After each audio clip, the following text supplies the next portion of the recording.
Thank you every one for joining in this live. ഇന്ന് സഭയുടെ കലണ്ടറിലെ സ്വർണ്ണ വെള്ളിയാഴ്ച ആണ്. ഹായ് ബിനോയ് കുറിയാക്കോസ്. സ്വർണ്ണ വെള്ളിയാഴ്ച എന്ന വിശേഷ നാമമുള്ള വെള്ളിയാഴ്ചയാണ്. പെന്തക്കോസ്തിക്ക് ശേഷം ആദ്യത്തെ വെള്ളിയാഴ്ചയാണ് സ്വർണ്ണ വെള്ളിയാഴ്ച എന്ന് വിളിക്കപ്പെടുന്നത്. സ്വർണ്ണ വെള്ളിയാഴ്ച എന്താണെന്ന് നമുക്ക് എല്ലാവർക്കും തന്നെ വളരെ പരിചയമുള്ളതാണ്.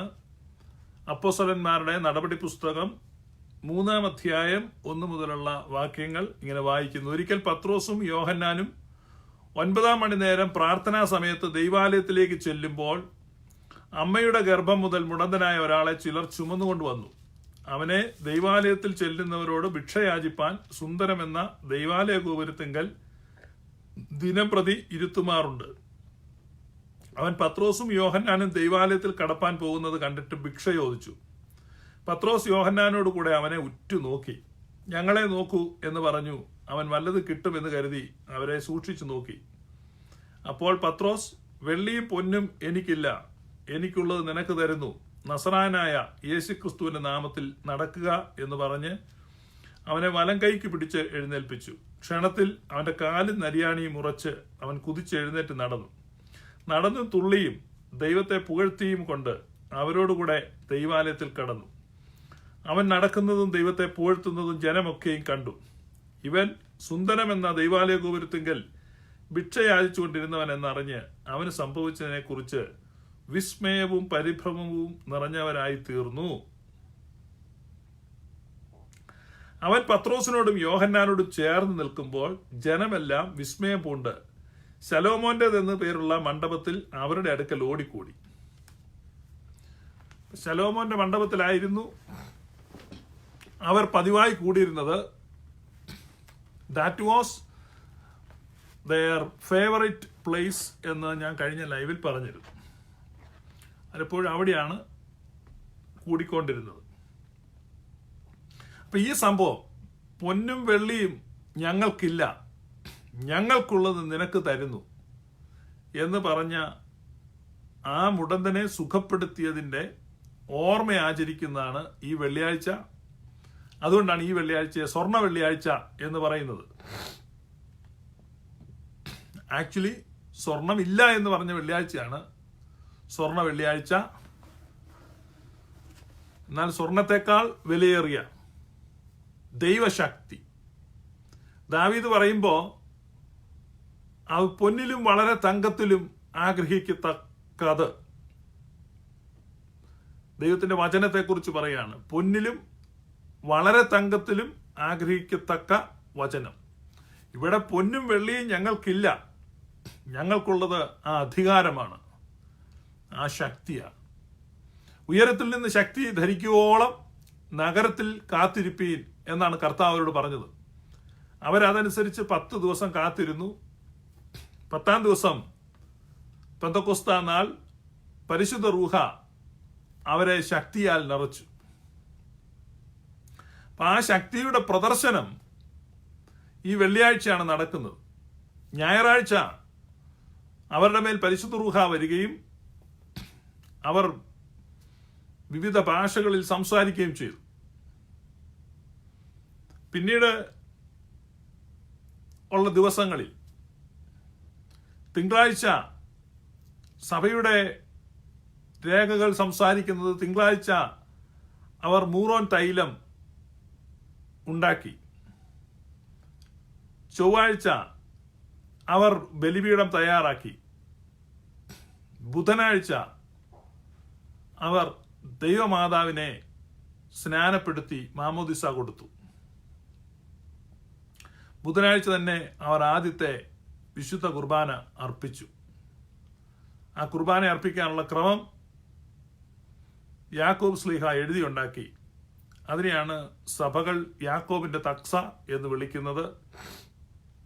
അതാണ് ലോകത്തുള്ള എല്ലാ സഭകളുടെയും ആരാധനാക്രമത്തിന്റെ പ്രാകൃത രൂപം, പ്രാഗ്രൂപം. ആ തക്സായുടെ വിപുലീകരണങ്ങളാണ് ബാക്കി തക്സകളെല്ലാം വന്നിരിക്കുന്നത്. ആ ഫോർമാറ്റിന്റെ വിപുലീകരണങ്ങൾ. ആദ്യമായി അപ്പോസ്തലന്മാർ കർത്താവിൻ്റെ അമ്മയെ മാമോദിസ കർത്താവിൻ്റെ അമ്മയ്ക്ക് മാമോദിസ കൊടുത്തത് ഒരു ബുധനാഴ്ചയാണ്. ആ ബുധനാഴ്ചയാണ് അവർ ആദ്യമായി പരിശുദ്ധ കുർബാന അർപ്പിച്ചത്. ഇതൊക്കെ സംഭവിച്ചത് അവരുടെ നാഥനും ഗുരുവുമായിരുന്ന കർത്താവ് അവർക്ക് അപ്പം മുറുക്കി കൊടുത്ത ആ മർക്കോസിന്റെ മാളികയിൽ വെച്ച് തന്നെയാണ്. ആ മർക്കോസിന്റെ മാളികയിൽ വെച്ചാണ് ഇതൊക്കെ സംഭവിക്കുന്നത്. ആ മർക്കോസിന്റെ മാളിക മുറിയിൽ അവരാദ്യമായി ഈ കുർബാന അർപ്പിച്ചു. ആ മർക്കോസിന്റെ മാളിക മുറിയിൽ കുർബാന അർപ്പിക്കാൻ വേണ്ടി അവർ സ്ഥാപിച്ച ആ പള്ളിക്ക് പരിശുദ്ധ ദൈവമാതാവിന്റെ പേരും അവർ നൽകി. ആ കാലഘട്ടത്തിൽ വിശുദ്ധന്മാരുടെ പേരുകൾ പള്ളികൾക്കിടുന്ന പതിവുണ്ടായിരുന്നു. വിശുദ്ധന്മാരുടെ പേരെന്ന് പറഞ്ഞാൽ ആ സ്ഥലത്തുള്ള വിശുദ്ധന്റെ പേരാണിട്ട്. ഇന്നാണ് പള്ളികൾക്ക് നമ്മൾ മരിച്ചുപോയ അല്ലെങ്കിൽ വാങ്ങിപ്പോയ വിശുദ്ധന്മാരുടെയോ ശുദ്ധിമതികളുടെയോ ഒക്കെ പേരിൽ പള്ളികൾ സ്ഥാപിക്കുന്നത്. എന്നാൽ ആ കാലഘട്ടത്തിൽ ജീവിച്ചിരുന്നവരുടെ പേരിൽ പള്ളികൾ സ്ഥാപിക്കുമായിരുന്നു. അത് നമ്മുടെ ഒരു പ്രത്യേകതയാണ്. അതിനെക്കുറിച്ച് അറിയണമെങ്കിൽ ഇപ്പം യൂറോപ്യൻ രാജ്യങ്ങളിലോ അമേരിക്കയിലോ സഞ്ചരിച്ചാൽ ഇപ്പം ഞങ്ങളുടെ ഇവിടെയുള്ള പല റോഡുകളും ഇവിടെ ഇപ്പോഴും ജീവനോടിരിക്കുന്ന ആളുകളുടെ പേരിലാണ് സ്മാരകങ്ങൾ. അമേരിക്കൻ പ്രസിഡന്റുമാർ സ്ഥാനമൊഴിഞ്ഞു കഴിയുമ്പോൾ അവരുടെ ഹോം സ്റ്റേറ്റിൽ ഒരു വലിയ ലൈബ്രറി പണിയിക്കുന്ന പതിവുണ്ട് അവരുടെ പേരിൽ. അതുപോലെ ഞങ്ങളുടെ ഇവിടെ എയർപോർട്ട് ജോർജ് ബുഷിന്റെ പേരിലാണ്. അപ്പൊ ജീവിച്ചിരിക്കുന്നവരുടെ പേരിൽ സ്മാരകങ്ങൾ ഉണ്ടാക്കുന്ന ഒരു പതിവ് അമേരിക്കയിൽ വ്യാപകമായിട്ടുണ്ട്. എന്നാൽ നമ്മുടെ അവിടെ അത് വലിയൊരു കുഴപ്പമായിട്ടാണ്. മരിച്ചു കഴിഞ്ഞെങ്കിലേ നമ്മൾ സ്മാരകം ഉണ്ടാക്കുകയുള്ളൂ. ജീവിച്ചിരിക്കുമ്പം ഒരു പൂ പോലും കൊടുക്കത്തില്ല. മരിച്ചു കഴിഞ്ഞാൽ റീത്തുകൾ കൊണ്ടുവെക്കും. അത് നമ്മുടെ ഒരു കോൺസെപ്റ്റാണ്. എന്നാൽ ആദിമ സഭയിൽ ആ കാലഘട്ടത്തിൽ അങ്ങനെ അല്ലായിരുന്നു. അവിടെ സന്നിഹിതരായിരിക്കുന്ന വിശുദ്ധരുടെ പേരിൽ അവർ പള്ളികൾ സ്ഥാപിച്ചിരുന്നു. ഇന്ന് ആ പതിവ് കേരളത്തിലെ പെന്റക്കോസ്ത് സഭകൾക്കേ ഉള്ളൂ. അത് കഴിഞ്ഞ ദിവസം നമ്മളോട് സംബന്ധിച്ച ആളുകൾ ആദിമ സഭയുമായിട്ട് ഡെനീഷ് സെബാസ്റ്റ്യൻ, ഏലിയാസ് കല്ലിടുമ്പിൽ, അനിൽ കൊടിത്തോട്ടം അങ്ങനെയുള്ള പെന്റക്കോസ്തുകാർ അവകാശപ്പെടുന്നത് ആദിമ സഭയുടെ ഒരു പാരമ്പര്യം ഞങ്ങൾക്കാണുള്ളത്. അത് ആ കാര്യത്തിൽ കൃത്യമാണ്. കാരണം ഇപ്പോൾ അവരുടെ സഭകൾ അറിയപ്പെടുന്നത് കുഞ്ഞമ്മയുടെ സഭ, അന്നമ്മയുടെ സഭ, പൊന്നമ്മയുടെ സഭ, പെണ്ണമ്മയുടെ സഭ, ചെല്ലപ്പന്റെ സഭ, ഗോപാലന്റെ സഭ, അയ്യപ്പന്റെ സഭ, അങ്ങനെ അവറാച്ചന്റെ സഭ, അങ്ങനെ ജീവിച്ചിരിക്കുന്ന ആളുകളുടെ പേരിൽ സഭകൾ അറിയപ്പെടുന്നുണ്ട്. ആ കാര്യത്തിൽ സുറിയാനി സഭ പെന്തക്കോസ്ത് സഭകളുടെ പുറകിലാണെന്ന് സമ്മതിക്കേണ്ടി വരും. കാരണം സുറിയാനി സഭകളുടെ പള്ളികളെല്ലാം ഇപ്പോൾ വാങ്ങിപ്പോയ വിശുദ്ധന്മാരുടെ പേരിലാണുള്ളത്. അപ്പൊ ആദിമ സഭയുടെ ഒരു പാരമ്പര്യം അവർ കൃത്യമായി പാലിക്കുന്നുണ്ട്. ഒരു പാരമ്പര്യം, അത് ഈ പാരമ്പര്യമാണ്. അപ്പൊ ഞാൻ പറഞ്ഞു വന്നത്, ഈ ബുധനാഴ്ച പരിശുദ്ധ ദൈവമാതാവിനെ മാമോദിസ കൊടുത്ത ദിവസമാണ്. പരിശുദ്ധ ദൈവമാതാവിന്റെ നാമത്തിൽ ആ പള്ളി സ്ഥാപിച്ച ദിവസവും ആദ്യമായി അവർ പരിശുദ്ധ കുർബാന സ്ഥാപിച്ച ദിവസവുമാണ്. അതുകൊണ്ട് ഈ ബുധനാഴ്ച സുറിയാനി സഭയുടെ നിർദ്ദേശം അനുസരിച്ച് ആരോഗ്യമുള്ളവർ നോയമ്പെടുക്കേണ്ടതാണ്. ആ നോയമ്പ് ദൈവമാതാവിന്റെ നാമത്തിലുള്ള നോയമ്പാണ്. മാതാവിന്റെ നാമത്തിലുള്ള നോയമ്പിന്റെ കാരണം മാതാവിന് മാമോദിസ കൊടുത്ത ദിവസമാണ് എന്നുള്ളത് കൊണ്ടാണ്. ഇതൊക്കെ സഭയുടെ പാരമ്പര്യമാണ്. അപ്പൊ ചില ആളുകൾ ചോദിക്കും, ഇതൊക്കെ ബൈബിളിലുണ്ടോ? ബൈബിളിലില്ല. കാരണം ഇതെല്ലാം സഭയുടെ രേഖകളിൽ വാമൊഴി പാരമ്പര്യത്തിലും വരമൊഴി പാരമ്പര്യത്തിലും ഉള്ള കാര്യങ്ങളാണ്. ഇപ്പൊ ബൈബിളിൽ ഉണ്ടോ എന്ന് ചോദിച്ചാൽ അപ്പോസ്തലന്മാരുടെ അസോസിയേറ്റ്സിന്റെയും റൈറ്റിങ്സുകളാണ് അവര് കാനനൈസ് ചെയ്ത് മാറ്റിവെച്ചത്. ബാക്കി റൈറ്റിങ്സ് ബാക്കി ആളുകൾ എഴുതിയുണ്ട്, സഭയുടെ രേഖകളാണ്. അത് അവര് കാനനൈസ് ചെയ്തില്ല. എന്തിനാണ് ബൈബിൾ അവർ കാനനൈസ് ചെയ്ത് അല്ലെങ്കിൽ ന്യൂ ടെസ്റ്റ്മെന്റ് കാനൻ ഉണ്ടാക്കിയത് എന്ന് ഞാൻ അടുത്ത ദിവസം മറ്റൊരു ലൈവിൽ അതിന്റെ കാരണം എന്താണ് എന്ന് പറയാം. അപ്പോൾ ബൈബിളിനെ കുറിച്ചുള്ള നമ്മുടെ ധാരണകളും തെറ്റിദ്ധാരണകളും ഒക്കെ നല്ലപോലെ നീങ്ങും. അത് അടുത്ത ദിവസം തന്നെ ഞാൻ പറയുന്നുണ്ട്, എന്തിന് അവർ ഇതിങ്ങനെ കാനനൈസ് ചെയ്തു എന്നുള്ളത്. ഇപ്പൊ നമ്മുടെ ടെക്സ്റ്റിലേക്ക്, ഇന്നത്തെ ടെക്സ്റ്റ് സ്വർണ്ണ വെള്ളിയാഴ്ച. അപ്പോ ബുധനാഴ്ച അവർ, ഞാൻ പറഞ്ഞു, ആ മാമോദിസ നടത്തി. വെള്ളിയാഴ്ചത്തെ പ്രാർത്ഥനയ്ക്ക് അവർ യെരുശലേം ദൈവാലയത്തിലേക്ക് പോകുമ്പോൾ ഈ അത്ഭുതം നടക്കുന്നത്. ഇതാണ് പുതിയ നിയമ സഭയുടെ ആദ്യത്തെ അത്ഭുതം, അല്ലെങ്കിൽ ആദ്യത്തെ അടയാളം, അല്ലെങ്കിൽ ആദ്യത്തെ വീര്യപ്രവൃത്തി, അല്ലെങ്കിൽ ആദ്യത്തെ മാനിഫെസ്റ്റേഷൻ ഓഫ് പവർ, ശക്തിയുടെ പ്രദർശനം. ഇതാണ് ആദ്യത്തെ അത്ഭുതം. പെന്തക്കോസ്ത് നാളിൽ അത്ഭുതം നടന്നില്ല. ഇവിടെയാണ് ആദ്യം അത്ഭുതം ചെയ്യുന്നത്. ഇത് പത്രോസ് അപ്പോസ്തലനാണ് ചെയ്യുന്നത്. എല്ലാ കാര്യങ്ങളും ഓപ്പൺ ചെയ്യുന്നത് അല്ലെങ്കിൽ ഇനാഗുറേറ്റ് ചെയ്യുന്നത് അപ്പോസ്തലനായ പത്രോസ് ലീഹ തന്നെയാണ്. ആദ്യത്തെ പ്രസംഗം നടത്തുന്നത് പത്രോസ് ലീഹയാണ്. ആദ്യത്തെ അത്ഭുതം ചെയ്യുന്നത് പത്രോസ് ലീഹയാണ്. അതുപോലെ പരിശുദ്ധാത്മാ നൽവരത്തിന് വേണ്ടി അവർക്ക് വേണ്ടി പ്രാർത്ഥിക്കുന്നത് പത്രോസ് ലീഹയാണ്. അപ്പോൾ ഇവിടെ ആദ്യത്തെ അത്ഭുതം നടക്കുകയാണ്. പത്രോസും യോഹന്നാനും കൂടെ ദൈവാലയത്തിലേക്ക് ചെല്ലുമ്പോൾ പ്രാർത്ഥനാ സമയത്ത്, അപ്പോസ്തലപ്രവൃത്തി 3:1, ഒരിക്കൽ പത്രോസും യോഹന്നാനും 9-ാം മണി നേരം പ്രാർത്ഥനാ സമയത്ത് ദൈവാലയത്തിലേക്ക് ചെല്ലുമ്പോൾ. ഇവിടെ നമ്മൾ മനസ്സിലാക്കണം, ഈ 9-ാം മണി നേരം എന്ന് പറയുമ്പോൾ എത്ര മണിയായിരിക്കും? ഇത് ബിബ്ലിക്കൽ ലാംഗ്വേജ് നമ്മൾ മനസ്സിലാക്കിയെങ്കിൽ ഈ കാര്യങ്ങൾ മനസ്സിലാവുള്ളൂ. എപ്പോഴാണ് ഇത് വായിക്കുമ്പോൾ സ്വാഭാവികമായിട്ട് രാവിലെ 9 മണിക്ക് പത്രോസും യോഹന്നാനും കൂടെ ദൈവാലയത്തിലേക്ക് പോയി എന്നാണ് മനസ്സിലാക്കുന്നത്. നമ്മളെ വായിച്ചാൽ അങ്ങനെ രാവിലെ 9 മണിയായപ്പം ഇല്ലേ, രാവിലെ 9-ന് പത്രോസ് യോഹന്നാനോടെ പോവായിരുന്നു. അപ്പോൾ ഒരാൾ വഴിയിലിരിക്കുന്നതാണ്. സത്യത്തിൽ ഇത് വൈകുന്നേരം 3 മണിക്കാണ് സംഭവിക്കുന്നത്. വൈകുന്നേരം 3 മണിയുടെ പ്രാർത്ഥനയ്ക്കാണ് പത്രോസും യോഹന്നാനും കൂടെ ദൈവാലയത്തിലേക്ക് പോയത്. ഇതാ ഞാൻ പറഞ്ഞേ, 9-ാം മണി നേരം എന്ന് പറയുമ്പം രാവിലെ 6 മണി തൊട്ടാണ് യഹൂദ പാരമ്പര്യം അനുസരിച്ച് മണികൾ കണക്കാക്കുന്നത്.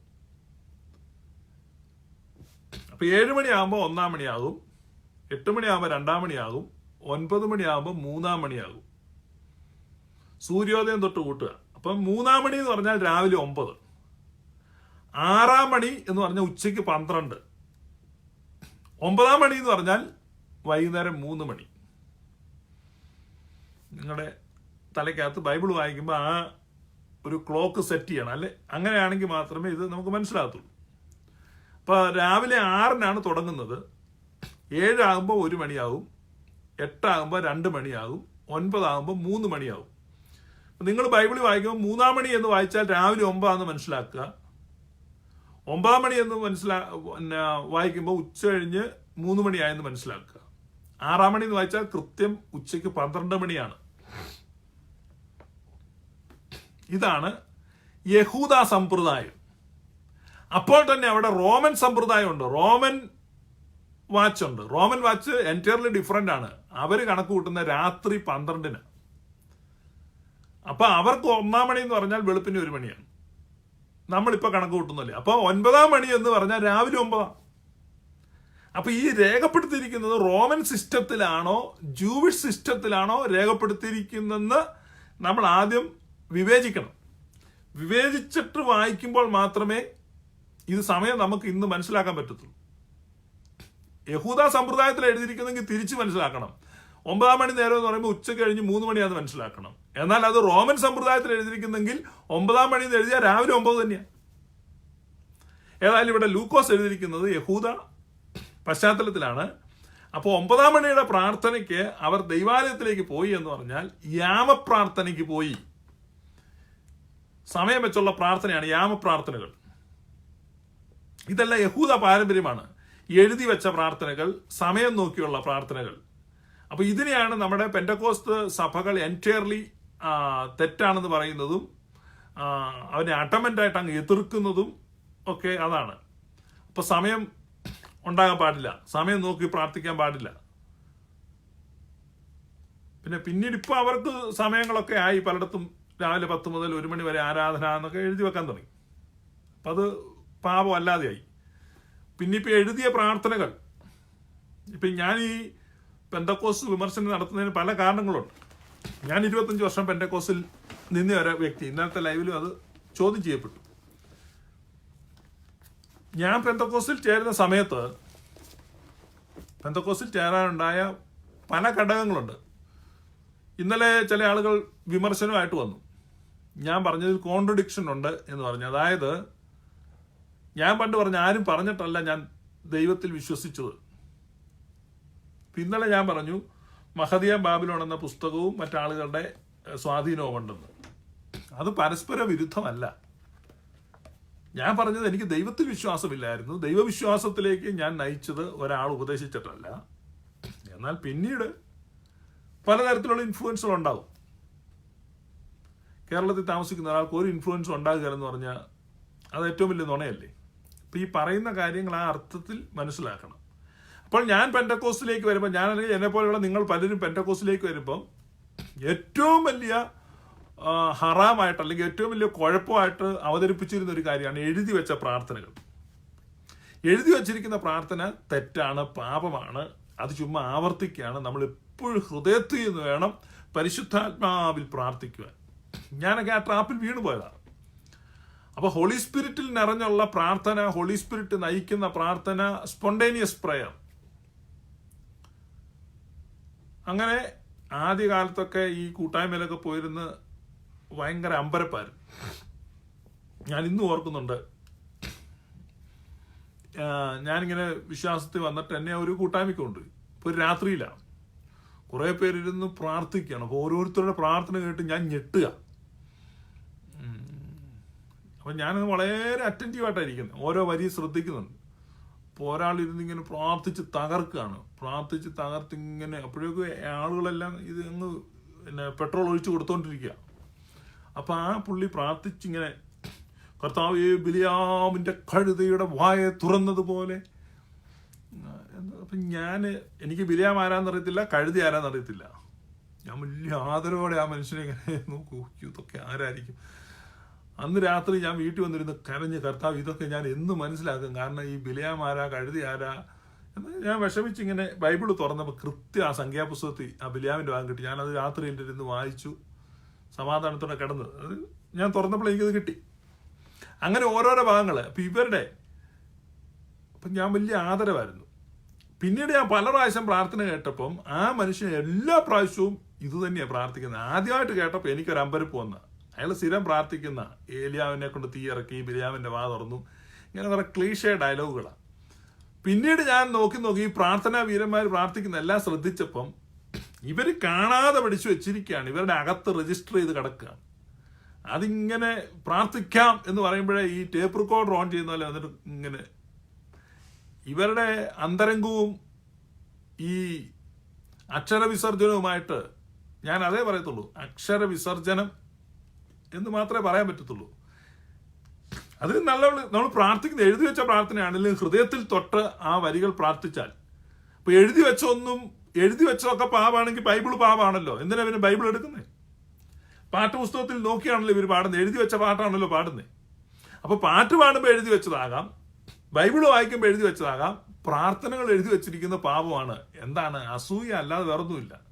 ഇത്രയും ബ്യൂട്ടിഫുൾ പ്രേയേഴ്സ്, ഇത്രയും ദൈവശാസ്ത്രപരമായ, ഇത്രയും അനുഗ്രഹിക്കപ്പെട്ട പരിശുദ്ധാത്മ പ്രേരിതരായ പിതാക്കന്മാർ ഉച്ചരിച്ച പ്രാർത്ഥനകൾ, അപ്പോസ്തലിക വാഴ്വുകളുള്ള പ്രാർത്ഥനകൾ, ദൈവശാസ്ത്രപരമായി കൃത്യതയുള്ള പ്രാർത്ഥനകൾ, ആ പ്രാർത്ഥനകൾ അതിനെ മുഴുവൻ നിരാകരിച്ചു കളഞ്ഞ് തമസ്കരിച്ചു. എഴുതി വച്ചിരിക്കുന്നതാണെന്ന് പറഞ്ഞ ഒറ്റയടിക്ക് ആ പ്രാർത്ഥനകളെ മുഴുവൻ സാത്താൻ തിരസ്കരിച്ചു.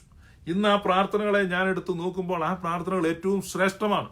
ഇല്ലെങ്കിൽ നിങ്ങൾക്ക് ആർക്ക് വേണമെങ്കിലും നമുക്ക് ഒരുമിച്ച് പരിശോധിക്കാം. പല ആളുകളും ലൈവ് ചെയ്യാൻ വേണ്ടി എന്നെ അവരുടെ ഗുഹകളിലേക്കൊക്കെ ക്ഷണിക്കുന്നുണ്ട്, വെല്ലുവിളിക്കുന്നുണ്ട്. ഞങ്ങൾ വിളിച്ചിട്ട് ഇങ്ങോട്ട് വന്നില്ല. ഈ ലൈവ് എന്ന് പറഞ്ഞാൽ ഇത് പബ്ലിക്കാണ്, ഫേസ്ബുക്കിലുള്ള ആർക്കും കാണാം. എൻ്റെ ലൈവിന് ഒരു റെസ്ട്രിക്ഷനും ഇല്ല. It is open to all, it is public. അതുപോലെ ഈ ലൈവിൽ ആർക്കും ജോയിൻ ചെയ്യാം. Anyone can join. വിയോജിപ്പുള്ളവർക്ക്, എതിർവാദമുള്ളവർക്ക്, പെന്തക്കോസ്റ്റ് സഹോദരങ്ങൾക്ക് ആർക്ക് വേണമെങ്കിലും റിക്വസ്റ്റ് അയക്കാം, ഇവിടെ ജോയിൻ ചെയ്യാം. അതിന് പ്രത്യേകിച്ച് സമയ നിബന്ധനകളൊന്നുമില്ല. എനിക്ക് പ്രത്യേകിച്ച് സമയം തരണം എന്ന് ഞാൻ പറയുന്നില്ല. നിങ്ങളുടെ വാദങ്ങളുമായിട്ട് എപ്പോൾ വേണമെങ്കിലും വരാം. It is open. ഞാൻ ഒളിച്ചോടിയോ മറഞ്ഞിരിക്കുന്നൊന്നുമില്ല, ആർക്ക് വേണമെങ്കിലും വരാം. അപ്പോൾ ഈ പറഞ്ഞത് പിശാചാണ് പ്രവർത്തിക്കുന്നത്. കാരണം ഇത്രയേറെ ആ സഭയുടെ സമ്പത്ത്, 2000 വർഷത്തെ സഭയുടെ ആർജിത സമ്പത്താണ് ഈ പ്രാർത്ഥനകൾ. ആ പ്രാർത്ഥനകളെ മുഴുവൻ ഒറ്റയടിക്ക് ചവറ്റുകൊട്ടയിൽ ഇടിയിപ്പിച്ചു. എന്നിട്ട് സ്പോണ്ടേനിയസ് പ്രയർ എന്ന പേരിലുള്ള തോന്നിവാസം, ബ്ലസിമോളുടെ വയറുവേദന മാറണമേ, ജോക്കുട്ടന് വിസ കിട്ടണമേ, അയൽവക്കത്തെ അച്ചാമച്ചെടുത്തി അനുസരണ പഠിപ്പിക്കണമേ, അവളെ അടക്കിയിരുത്തണമേ, ഹല്ലേലൂയ, സ്തോത്രം, ഗ്ലോറി ഗ്ലോറി എന്ന തരത്തിലുള്ള പ്രാർത്ഥനകൾ, വാലും തുമ്പും ഇല്ലാത്ത പ്രാർത്ഥനകൾ. ഞാനതെല്ലാം കേട്ടു മടുത്തു. ഞാനിവിടെ ഈ ഹ്യൂസ്റ്റണിൽ വന്ന് ഈ ചർച്ചിലിരുന്ന് അവിടുത്തെ പ്രാർത്ഥനയെല്ലാം ഓരോ ഞായറാഴ്ച പ്രാർത്ഥിക്കാം എന്ന് പറയുമ്പോഴേക്കും സ്ഥിരമായിട്ട് പ്രാർത്ഥിക്കുന്ന 4 പേരുണ്ട്. ഈ 4 പേര് സ്ഥിരമായിട്ട് പ്രാർത്ഥിക്കുന്ന പ്രാർത്ഥനയുണ്ട്. ഒരു മാറ്റമില്ല. മൊണോട്ടസ്, ബോർസം, മിയർ റിപ്പറ്റീഷൻ. ആ റിപ്പറ്റീഷൻ ആണെങ്കിലും വല്ല കാമ്പുള്ള കാര്യമാണെങ്കിൽ, ഇത് റിപ്പറ്റീഷൻ ആണല്ലോ. ഈ സെതറകൾ ഓരോ ആഴ്ചയിലും മാറി മാറി സെതറകൾ വായിക്കുക, എത്ര ബ്യൂട്ടിഫുൾ ആണ്.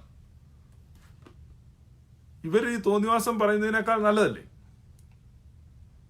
പെന്തക്കോസ്തിൽ പോയി ഇരിക്കുന്ന നിങ്ങൾ എന്താണ് കേൾക്കുന്നത്?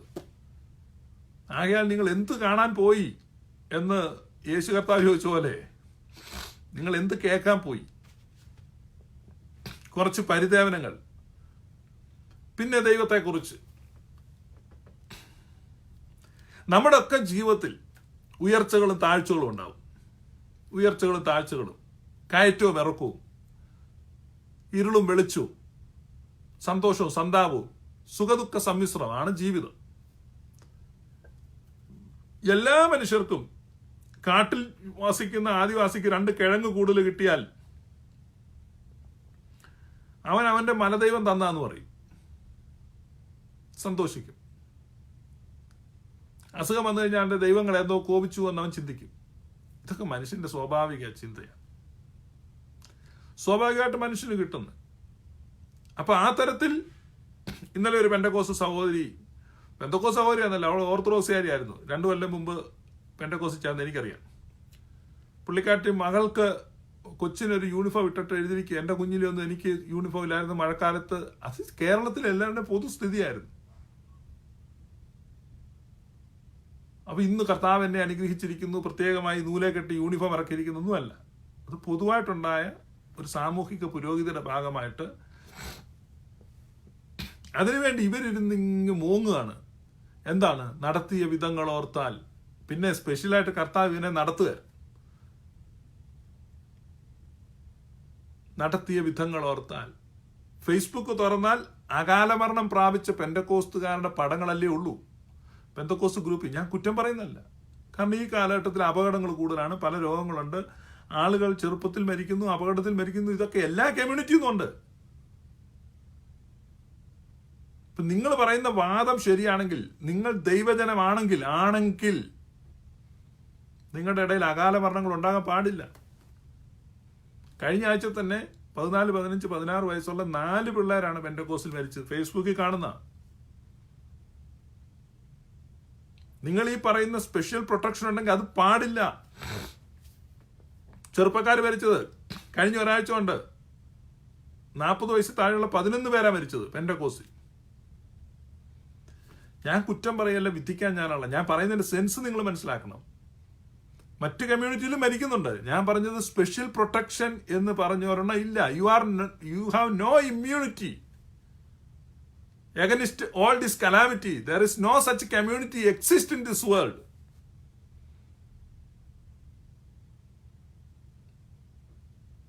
അപ്പൊ ഇങ്ങനെയുള്ള പ്രശ്നങ്ങളിൽ നിന്ന് സ്പെഷ്യൽ ഇമ്മ്യൂണിറ്റി ഉള്ള ഒരു കമ്മ്യൂണിറ്റി ആയിട്ട് നിങ്ങൾ സ്വയം സങ്കല്പിച്ചിരിക്കുന്നതാണ്. അങ്ങനെ ഒരു കമ്മ്യൂണിറ്റി ഇല്ല. പിന്നെ ഇവരുടെ അവകാശവാദങ്ങൾ എന്തായിരുന്നു? ഞങ്ങളുടെ ഇടയിൽ ക്രിമിനൽസ് ഇല്ല, ജയിലിൽ ഞങ്ങളുടെ ആളുകളില്ല, ഞങ്ങൾ സാമൂഹിക വിരുദ്ധരല്ല, ഞങ്ങളുടെ ഇടയിൽ പാപ സ്വഭാവങ്ങളില്ല, മദ്യപാനികളില്ല. ഇപ്പം പെന്തക്കോസ് പത്രങ്ങൾ വായിച്ചാൽ തന്നെ മതി. പെന്തക്കോസിന്റെ സ്റ്റേറ്റ് സെക്രട്ടറി മദ്യപിക്കുന്ന കഥകളും, സംസ്ഥാന കൗൺസിൽ അംഗങ്ങൾ മദ്യപിക്കുന്ന കഥകളും, സംസ്ഥാന കൗൺസിലുള്ളവൻ മദ്യപിച്ചിട്ട് തെറി വിളിക്കുന്ന ഓഡിയോ ക്ലിപ്പുകളും ഒക്കെയാണ്. എന്ത് യോഗ്യതയുള്ളത്? അപ്പം നിങ്ങൾ പറയുന്ന സോക്കോൾഡ് വിശുദ്ധിയും വേർപാടും പൊളിയാണ്, വ്യാജമാണെന്ന് തെളിഞ്ഞു. പിന്നെയുള്ള വേർപാട്, ഞങ്ങൾക്ക് സിനിമ കാണാറില്ല, സിനിമ പിടിക്കാറില്ല. സിനിമ കാണാത്ത ഒറ്റ പെന്തക്കോസുകാരൻ ഇന്നില്ല. സിനിമ കാണാത്ത ഒരു പെന്തക്കോസുകാരനുണ്ടെങ്കിൽ ഈ ലൈവിൽ വന്ന് ജോയിൻ ചെയ്യുക. ഉറപ്പായിട്ടും 916 ക്വാളിറ്റിയുള്ള 2 പവന്റെ ഒരു മോതിരം ഞാൻ ഇട്ട് കൊടുക്കും. അയ്യോ, പൊന്നവർക്ക് വേണ്ടല്ലോ, അതിന് ഈക്വൽ തുക കൊടുക്കാം. ആരെയായി വഞ്ചിക്കുന്നത്? സ്വയം വഞ്ചിക്കുകയാണ്. പ്രിയ സഹോദരങ്ങളെ, നിങ്ങൾ നിൽക്കുന്നത് ആത്മവഞ്ചനയുടെ ഒരു കളിത്തട്ടിലാണ്. ഹിപ്പോക്രസിയാണ്. ഞാൻ പിന്നെയും എൻ്റെ ഹൃദയത്തിൽ നിങ്ങളോട് സംസാരിക്കുകയാണ്. നിങ്ങൾ ഹിപ്പോക്രസിയുടെ ഒരു വേൾഡിലാണ്. പണ്ട് ജോൺ കീറ്റ്സ് പറഞ്ഞ പോലെ, മുഖം മൂടികളുടെ ഈ ലോകത്ത് നിന്ന് ആരെന്നെ രക്ഷിക്കും? വിശ്വകവി ജോൺ കീറ്റ്സ് പറഞ്ഞ ഇത് മുഴുവൻ മുഖം മൂടിയാണ്. മുഴുവൻ മുഖം മൂടി.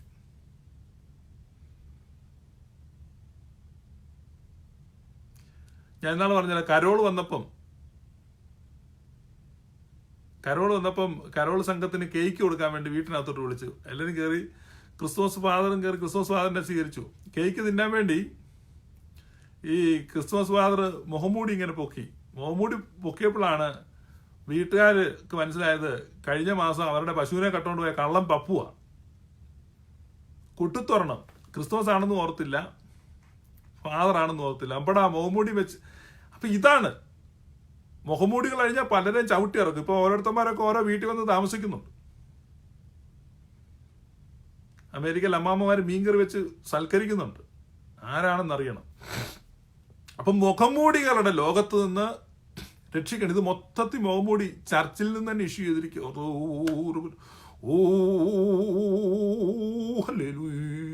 ഇതെന്തിനായി കപടത? നമ്മളൊക്കെയും വിശുദ്ധ ജനമല്ല. എന്നിട്ട് സംസാരിക്കുമ്പോഴൊക്കെ ഒരു സ്പെഷ്യൽ ട്യൂൺ. അപ്പൊ ആളുകളെ വഞ്ചിക്കുകയാണ്. ഞാൻ ഇന്ന് വരെ അങ്ങനെ നമ്മൾ സംസാരിക്കുന്ന രീതി ഇതിനകത്തല്ല. ചില ആളുകൾ നമ്പൂരി ഭാഷ പറയുക. ഇതിപ്പോൾ സംഭവിക്കുമ്പോൾ, അതായത് ഈ കാലഘട്ടത്തിൽ ഇങ്ങനെ വല്ലതും പറഞ്ഞാൽ വല്ലതും ആവുമോ?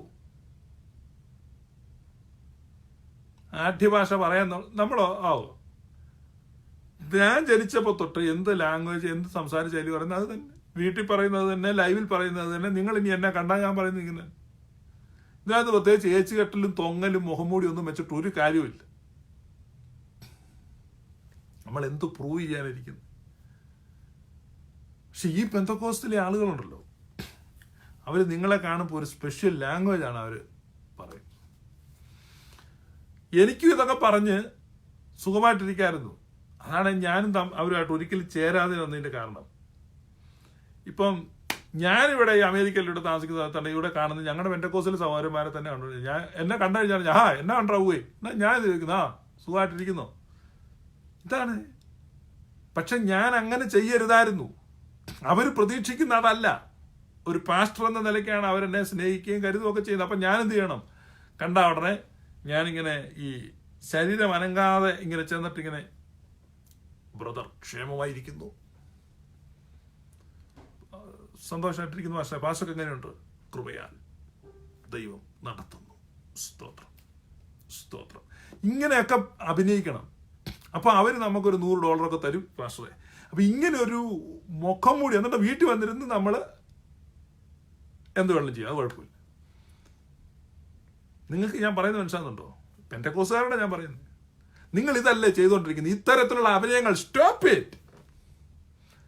ഒരു നിമിഷമെങ്കിലും നിങ്ങൾ മനുഷ്യനായിട്ട് ജീവിക്കുകയും സ്വതന്ത്രമായിട്ട് കാറ്റുകൊള്ളു. നിങ്ങൾ എന്തിനാ? നിങ്ങൾ അതിനകത്ത് നിന്നൊക്കെ പുറത്തോട്ട് ചാടി ഈ സ്വതന്ത്ര ലോകത്ത് സ്വതന്ത്രനാക്.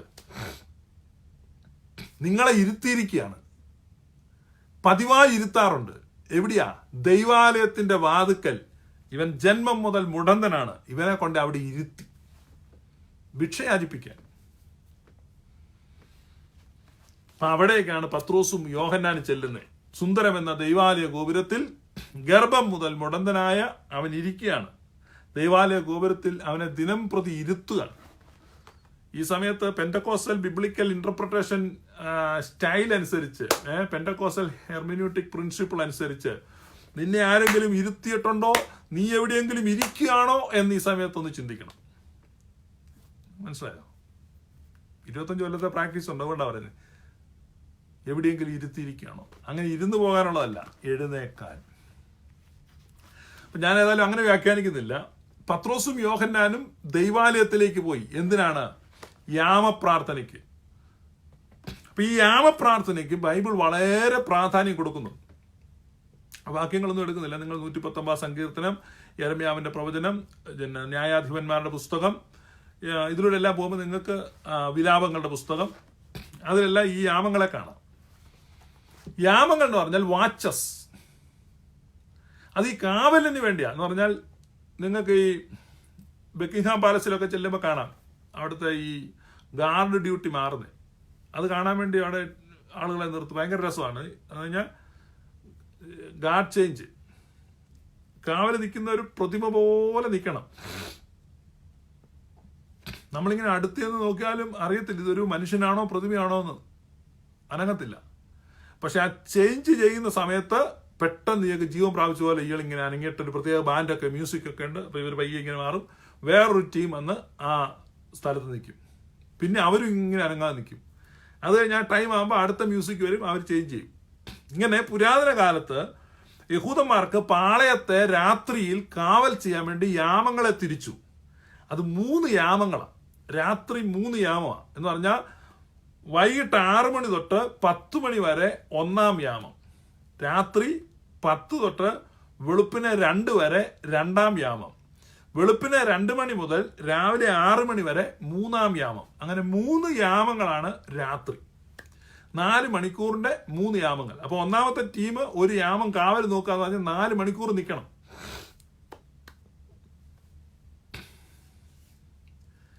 ഇപ്പൊ അതിന്റെ അനുകരണം ഈ ചെയിൻ പ്രയർ ഒക്കെ വന്നിട്ടുണ്ട് പെന്റക്കോസ്റ്റിൽ. ഒന്നും കുഴപ്പമില്ല, അവരനുകരിക്കുന്നതിന് കുഴപ്പമില്ല. സുറിയാനി സഭ കടമെടുത്തപ്പോൾ അതെല്ലാം പൈശാചികവും മൃഗീയവുമായി മാറി. യഹൂദ പശ്ചാത്തലത്തിലാണ് സുറിയാനി സഭ വന്നത്. അതുകൊണ്ടാണ് ഈ ബലിയർപ്പണം എല്ലാം വന്നത്. പരിശുദ്ധാത്മാവ് അവരെ പ്രേരിപ്പിച്ചതാണ്. പരിശുദ്ധാത്മാവാണ് ഈ പഴയ നിയമത്തിൽ മാതൃകകൾ കൊടുത്തത്. അതുപോലെ പുതിയ നിയമത്തിലും പരിശുദ്ധാത്മാവാണ് കൊടുത്തത്. പൗരോഹിത്യത്തിന്റെ ഞാൻ പറഞ്ഞ പോലെ എൻ്റെ സെക്കൻഡ് പാർട്ട് വരുമ്പോൾ ഇതെല്ലാം ഞാൻ എക്സ്പ്ലെയിൻ ചെയ്യും. അങ്ങനെയാണ് വന്നത്. എല്ലാ സംശയങ്ങളും മാറും. അതുകൊണ്ട് ഇങ്ങനെ 3 യാമങ്ങളാണ്. 3 യാമങ്ങൾ യഹൂദന്മാർക്ക്. എന്നാൽ റോമാക്കാർ വന്നപ്പം ഈ രാത്രിയെ 3 യാമങ്ങളുള്ളത് അവർ 4 യാമാക്കി. 4 മണിക്കൂറിന്റെ 3 യാമം യഹൂദനുള്ളപ്പം റോമാക്കാർക്ക് 3 മണിക്കൂർ വെച്ചുള്ള 4 യാമമാണ്. ഇത് നിങ്ങൾ ഈ പഠിക്കുമ്പം മനസ്സിലാക്കണം. കാരണം ജൂവിഷ് സ്റ്റൈലിലാണ് എഴുതിയിരിക്കുന്നെങ്കിൽ 3 യാമം. അപ്പം റോമൻ സ്റ്റൈലിൽ വൈകുന്നേരം 6 മണി മുതൽ 9 മണി വരെ 1 യാമം, 9 തൊട്ട് രാത്രി 12 വരെ 2-ാം യാമം, രാത്രി 12 തൊട്ട് വെളുപ്പിന് 3 മണി വരെ 3-ാം യാമം, വെളുപ്പിന് 3 തൊട്ട് 6 വരെ 4-ാം യാമം. അപ്പൊ റോമാക്കാർക്ക് 4 യാമങ്ങളുണ്ട്, യഹൂദന്മാർക്ക് 3 യാമങ്ങളുണ്ട് ഒരു രാത്രി.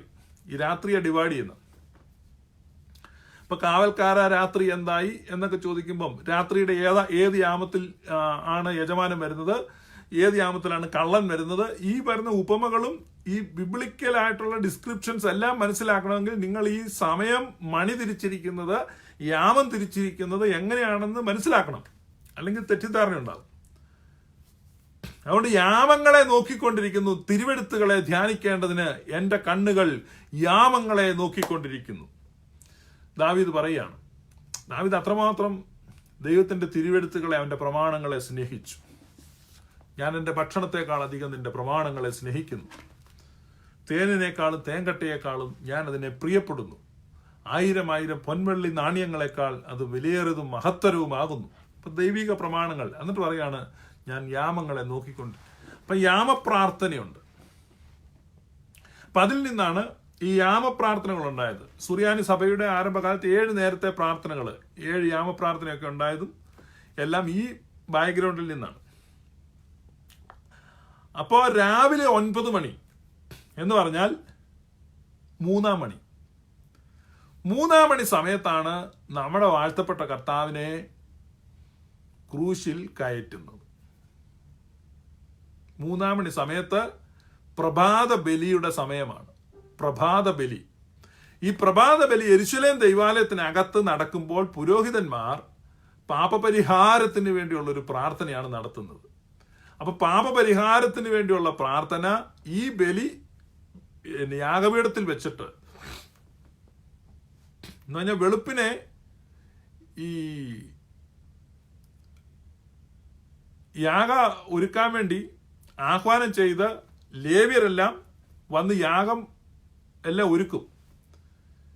യാഗമെല്ലാം ഒരുക്കി ആ യാഗം കൃത്യമാക്കി കൃത്യം 9 മണിയാകുമ്പോൾ, അല്ല തോന്നിവാസല്ല, അതിനെല്ലാം കൃത്യസമയം, കൃത്യം രാവിലെ 9 മണിയാകുമ്പോൾ ഈ പ്രഭാതയാഗം ഉയരുകയാണ്. ഈ പ്രഭാതയാഗം ഉയരുമ്പോൾ പുരോഹിതന്മാർ പ്രാർത്ഥിക്കുന്നത് പാപപരിഹാരത്തിന് വേണ്ടിയുള്ള പ്രത്യേക പ്രാർത്ഥനയാണ്. അപ്പൊ യെരുശലേം ദൈവാലയത്തിന്റെ അകത്ത് ഈ പാപപരിഹാര പ്രാർത്ഥന പുരോഹിതർ ഐക്യമായി നിന്ന് പ്രാർത്ഥിച്ചുകൊണ്ടിരിക്കുമ്പോഴാണ് തൊട്ടടുത്ത് ആ ഗോകുൽഥായിൽ ഈ കുരിശിങ്ങനെ ഉയരുന്നത്. എന്ന് പറഞ്ഞാൽ ഇവിടെ ആ ബലി 1500 വർഷമായി നിഴലായിട്ട് കൊടുത്ത ആ ബലി അർപ്പിച്ചുകൊണ്ട് ഈ പുരോഹിതന്മാർ പ്രാർത്ഥിക്കുന്ന കൃത്യസമയത്ത് ഇതാ ലോകത്തിന്റെ പാപത്തെ ചുമക്കുന്ന ദൈവത്തിന്റെ കുഞ്ഞാട്, behold the lamb who takes away the sins of this world, അത് ഉയർത്തപ്പെടുകയാണ്. ഞാൻ ഉയർത്തപ്പെട്ടാൽ സകല ജനങ്ങളെയും എങ്കിലേക്ക് ആകർഷിക്കും. അപ്പൊ ആ കുരിശ് ഉയർത്തപ്പെടുന്ന ഈ സെയിം സമയത്താണ്. പക്ഷെ യെരുശലേം ദൈവാലയത്തിനകത്ത് ഇസ്രായേൽ ജനത്തിന്റെ പാപത്തിന്റെ പരിഹാരത്തിന് വേണ്ടി പുരോഹിതന്മാർ പ്രാർത്ഥിക്കുകയാണ്. ഇതാണ് നമ്മൾ 2 രീതി സ്ക്രിപ്ചർ പഠിക്കണമെന്ന് ഞാൻ പറഞ്ഞു. അതായത് ഗലാത്യർ 4:4 പറയുന്നു, കാലസമ്പൂർണത വന്നപ്പോൾ ദൈവം തന്റെ പുത്രനെ സ്ത്രീയിൽ നിന്ന് ജനിച്ചവനായി നിയമത്തിൻ കീഴിൽ അയച്ചു. അപ്പൊ യേശുവിന്റെ ജനനം സ്ത്രീയിൽ നിന്നുള്ള ജനനവും നിയമത്തിൻ കീഴിലുള്ള ജനനവുമുണ്ട്. അപ്പൊ നിയമത്തിൻ കീഴിലുള്ള ജനനം, ആ നിയമത്തിന്റെ കീഴിലുള്ള ജനങ്ങൾക്ക് വേണ്ടിയുള്ള പാപപരിഹാര പ്രാർത്ഥനയാണ് ഈ പുരോഹിതൻ നടത്തുന്നത്. എന്നാൽ യേശു കർത്താവ് കുരിശിക്കപ്പെട്ടത് ദൈവാലയത്തിന്റെ അകത്തല്ല, ദൈവാലയത്തിന്റെ പുറത്താണ്. ദൈവാലയത്തിന്റെ പുറത്ത് ആ മലമേൽ, ആ ചന്തസ്ഥലത്ത്, ആ പബ്ലിക്കായിട്ട് ഈ യാഗമൃഗം ഉയരുകയാണ്. എന്ന് പറഞ്ഞാൽ അകത്ത് നിൽക്കുന്ന യാഗമല്ല, ഇത് സകല ജനങ്ങൾക്കും ഉണ്ടാകാനുള്ള അനുഗ്രഹം. അത് 3-ാം മണി നേരത്ത് സംഭവിച്ചു. 6-ാം മണി നേരമായപ്പോൾ യേശു കർത്താവ് ഉച്ചത്തിൽ നിലവിളിച്ചു. അത് ഉച്ചയ്ക്ക് 12 മണിയാണ്. എന്നാൽ 3-ാം മണി നേരമായപ്പോൾ കർത്താവ് തന്റെ പ്രാണനെ വിട്ടു. കർത്താവ് തന്റെ പ്രാണനെ വിടുന്ന ആ സമയത്ത് ലോകത്തെ മുഴുവൻ ആ കുരിശിൽ നിന്ന് പുത്രൻ തമ്പുരാൻ അനുഗ്രഹിക്കുക. ആ കൃത്യസമയത്ത് ഈ പറയുന്ന 9-ാം മണി നേരത്തിന്റെ പ്രാർത്ഥനയുണ്ട്. 9-ാം മണി നേരത്ത് സന്ധ്യായാഗം വെക്കുകയാണ്. സന്ധ്യായാഗം വെച്ചു പുരോഹിതന്മാർ പ്രാർത്ഥിക്കുന്നത് സകല ജനത്തെയും, എന്ന് പറഞ്ഞാൽ അവരുടെ ജനത്തെ, ഇസ്രായേൽ ജനത്തെ മുഴുവൻ അനുഗ്രഹിച്ചുള്ള ഒരു പ്രാർത്ഥനയാണ്. രാവിലെ 3-ാം മണിയുടെ യാഗത്തിന് പാപപരിഹാരത്തിന് വേണ്ടി പ്രാർത്ഥിക്കുന്ന പുരോഹിതൻ 9-ാം മണിയുടെ പ്രാർത്ഥനയാകുമ്പോൾ സകല ജനത്തെയും ആശീർവദിക്കുകയാണ്. എന്ന് പറഞ്ഞാൽ ഈ യാഗങ്ങളിൽ സംബന്ധിച്ച, അപ്പൊ ആ ആശീർവാദമാണ് നമ്മുടെ ഓർത്തഡോക്സ് സഭയുടെ കുർബാന അവസാനിക്കുമ്പോൾ നിങ്ങൾ കൈക്കൊണ്ടിട്ടുള്ള വാഴ്വുകളോടും വഴി ആഹാരങ്ങളോടും കൂടെ ഞങ്ങൾ നിങ്ങളെ ഭരമേൽപ്പിച്ചയക്കുന്ന ഈ സമയത്ത് സമാധാനത്താലേ പോകുകയും ദൂരസ്ഥന്മാരോടുകൂടെ സമീപസ്ഥരും മരിച്ചുപോയവരോടുകൂടെ ജീവനുള്ളവരും നമ്മുടെ കർത്താവിന്റെ ജയമുള്ള സ്ലീബായാൽ രക്ഷിക്കപ്പെട്ടവരുമേ. ഈ ആശീർവാദം ഇത് ജൂവിഷ് കൾച്ചറിൽ നിന്ന് വരുന്ന. അപ്പൊ യഹൂദ പുരോഹിതൻ ആശീർവദിക്കുകയാണ്. ഇതിൽ സംബന്ധിച്ച് സഹകരിച്ചിരിക്കുന്ന സകല ആളുകൾക്കുമുള്ള ആശീർവാദം കൊടുക്കുന്ന സമയത്ത് നമ്മുടെ കർത്താവ് ആ കുരിശിൽ നിന്ന് സകല ലോകജനത്തെയും ആശീർവദിക്കുകയാണ്. ഇതാണ് ഈ 2-fold ബ്ലെസ്സിങ് വരുന്നത്. എന്നാൽ നിയമത്തിൻ കീഴിൽ അവൻ ജനിച്ചുവെങ്കിലും സ്ത്രീയിൽ നിന്ന് ജനിച്ചു, അവൻ സ്ത്രീയുടെ സന്തതിയായി ജനിച്ചിരിക്കുന്നു. സകല മനുഷ്യവർഗത്തെയും, ആദാമ്യ സന്തതികളെ മുഴുവൻ ബ്ലെസ് ചെയ്യുകയാണ്. ആദാമ്യ സന്തതികൾക്ക് വേണ്ടിയുള്ള മുഴുവൻ ബ്ലെസ്സിങ്ങും. അതുകൊണ്ടാണ് ഞാൻ ഇന്നലത്തെ ഡിസ്കഷൻ കണ്ടവർക്കട്ടെ, ഇന്നലെ ഞാൻ ആ സെദറ വായിച്ചു കേൾപ്പിച്ചു. ആദാമിന്റെ സകല സന്തതികളെയും രാജ്യാവകാശികളാക്കി തീർത്തുകൊണ്ട് കർത്താവ് ഒരൊറ്റ മഹാപുരോഹിത പ്രാർത്ഥന ആ കുരിശിൽ കടന്ന് പ്രാർത്ഥിക്കുകയാണ്. പിതാവേ, ഇവർ ചെയ്യുന്നത് എന്തെന്നറിയാകിയാൽ ഇവരോട് ക്ഷമിക്കണമേ. അതാണ് അപ്പോസ്തലനായ പൗലോസ് കൊലാസ്യരെ എഴുതുമ്പോൾ പറയുന്നത്, ദൈവം ക്രിസ്തുവിൽ നമ്മോട് ക്ഷമിച്ചിരിക്കുന്നത് പോലെ. It's A done deal. ദൈവം ക്രിസ്തുവിൽ നമ്മോട് ക്ഷമിച്ചിരിക്കുന്നു. ഈ നമ്മോടെന്ന് പറഞ്ഞു കഴിഞ്ഞാൽ ആരാ? ലോകത്തിലെ സകല മനുഷ്യരോട്. അപ്പൊ ലോകത്തുള്ള സകല മനുഷ്യർക്കും ആ പാപക്ഷമ കിട്ടിക്കഴിഞ്ഞിരിക്കുന്നു. That is the good news. That is gospel. ആ ഗോസ്പലാണ് അറിയിക്കേണ്ടത്. അല്ല നീ വന്ന് ഇന്ന കാര്യങ്ങൾ ചെയ്താൽ നിനക്ക് രക്ഷ കിട്ടും, കർത്താവ് നിന്നെ ഒരുപക്ഷെ രക്ഷിക്കുമായിരിക്കും, ഒരുപക്ഷെ നോ നോ നോ നോ. കർത്താവ് നിന്നെ സ്വീകരിച്ചിരിക്കുന്നു, നീ യേശുവിനെ സ്വീകരിക്കൂ എന്ന് പറയുന്ന നല്ല സുവിശേഷം. യേശു നിന്നെ സ്വീകരിച്ച് കഴിഞ്ഞിരിക്കുന്നു. അപ്പൊ ആ ആത്മത്തിരത്തള്ളലോടുകൂടെയാണ് ഈ പത്രോസും യോഹന്നാനും യെരൂശലേം ദേവാലയത്തിലേക്ക് പോകുന്നത്. എനിക്ക് അവരുടെ ആ മനസ്സിന്റെ സ്പന്ദനങ്ങൾ അറിയാൻ പറ്റും. എന്നോട് ചേർന്ന് നിങ്ങൾക്കും അത് അറിയാൻ പറ്റുമെന്ന് ഞാൻ വിശ്വസിക്കുന്നു. അവരുടെ ഗുരുവും കർത്താവും ആ പ്രാണൻ പിടഞ്ഞ് ആ പ്രാണനെ ഏൽപ്പിച്ചു കൊടുത്ത ആ യാഗമാണ് ഇവിടെ നടക്കുന്നത്. ലോകത്തെ മുഴുവൻ ദൈവം സ്വീകരിച്ചു കഴിഞ്ഞിരിക്കുന്നു. ഇനിയും ആ ദൈവാലയത്തിനകത്ത് ആരാണ്? കണ്ണു തുറക്കപ്പെടാത്ത പുരോഹിതന്മാർ, ഈ ഗ്ലോറിയസ് ഗോസ്പല് കാണാതെ ഈ ലോകത്തിന്റെ പ്രഭുവിനാൽ അന്ധമാക്കപ്പെട്ട പുരോഹിതന്മാർ ഇപ്പോഴും ആ ബലി അർപ്പിക്കുകയാണ്. അപ്പം അവരുടെ ഹൃദയം തുടിക്കുകയാണ്, അവരങ്ങോട്ട് പോവാ. ദൈവാലയം തകർക്കപ്പെടുന്നത് വരെയും അവര് ദൈവാലയ ശുശ്രൂഷകളിൽ നിന്ന് വിട്ടില്ല. ഇപ്പൊ ഇവർ ഈ 9 മണി നേരം ആയപ്പോ ദൈവാലയത്തിലേക്ക് പോയത് എന്തിനാ? ദൈവാലയത്തിന്റെ വാതക്കം നിന്ന് പരസ്യയോഗം നടത്താനാണ് പെന്തക്കോസ്തുകാർ പ്രസംഗിക്കുന്നത്. ദൈവാലയത്തിന്റെ അവിടെയൊക്കെ ട്രാക്ട് കൊടുക്കാനാന്ന് പറയുന്നവരുമുണ്ട്. അവിടെ പറയാണ്, അവനെ ദൈവാലയത്തിൽ ചെല്ലുന്നവരോട് ഭിക്ഷയാചിപ്പാൻ സുന്ദര എന്ന ദൈവാലയ ഗോപുരത്തിൽ ഇരുത്തുമാറുണ്ട്. പത്രോസ് യോഹന്നാനും ദൈവാലയത്തിൽ കടപ്പാൻ പോകുന്നത് കണ്ടിട്ട് ഭിക്ഷ ചോദിച്ചു. പത്രോസ് യോഹന്നാനും ദൈവാലയത്തിലേക്ക് പോവാണ്. അവിടെ ബോംബ് വെക്കാനല്ല, അവിടെ ട്രാക്ട് കൊടുക്കാനല്ല, അവിടെ പരസ്യവും നടത്താനല്ല, ആ യാഗത്തിൽ പങ്കാളികളാകുവാൻ.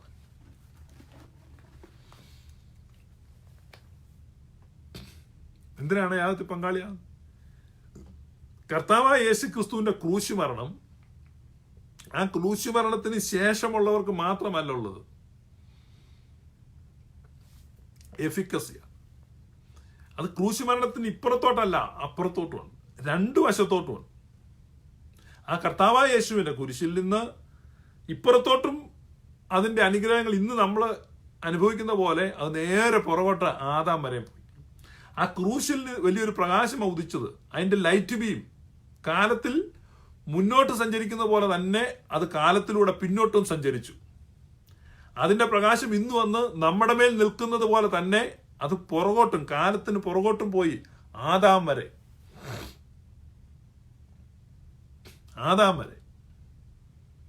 അതുകൊണ്ടാണ് പർദീസായിൽ ആദമിനെ സന്ദർശിക്കുമ്പോ യേശു കർത്താവ് പറഞ്ഞത്, നീ കുറ്റം ചെയ്തതിനല്ലോ ഞാൻ കൊണ്ടടികൾ, ഏതൻ കനി നീ തിന്നതിനായി കയ്പും ഞാൻ കുടിച്ചേൻ, നഗ്നതയാൽ നീ ഇലകൾ ചാർത്തി. ഈ പർദീസായുടെ ഇടനാഴികളിലൂടെ കർത്താവ് കടന്നു ചെല്ലുമ്പോൾ പാതാളവാതിലകം പൂകിയിരിക്കുന്ന മരണത്തിന്റെയും പാതാളത്തിന്റെയും താക്കോലുകളെ കൈവശമാക്കിക്കൊണ്ട് പാതാളത്തിന്റെ കവാടങ്ങൾ തുറന്ന് പ്രകാശത്തിന്റെ നാഥനായ മശിഹ പാതാളത്തിന്റെ കവാടങ്ങളിലൂടെ ഇടനാഴികളിലൂടെ സഞ്ചരിച്ച് ചെല്ലുമ്പോൾ ഓരോരുത്തരായിട്ട് പഴയ നിയമ ഭക്തന്മാർ എഴുന്നേറ്റ് ഈ കർത്താവിനെ കണ്ട് അത്ഭുതപ്പെടുകയാണ്. അബ്രഹാം പറഞ്ഞു, ഇത് എവിടെയോ ഇവന്റെ കണ്ണ് ഞാൻ കണ്ടിട്ടുണ്ട്, ഇവന്റെ കണ്ണുകളിലേക്ക് നോക്കുമ്പോൾ എനിക്ക് വളരെ പരിചയ ഭാവമുണ്ട്. പുഞ്ചിരി തൂക്കിക്കൊണ്ട് യേശു കർത്താവ് പറഞ്ഞു, ഒന്നുകൂടെ നോക്ക്. അബ്രഹാം പറഞ്ഞു, അതെ,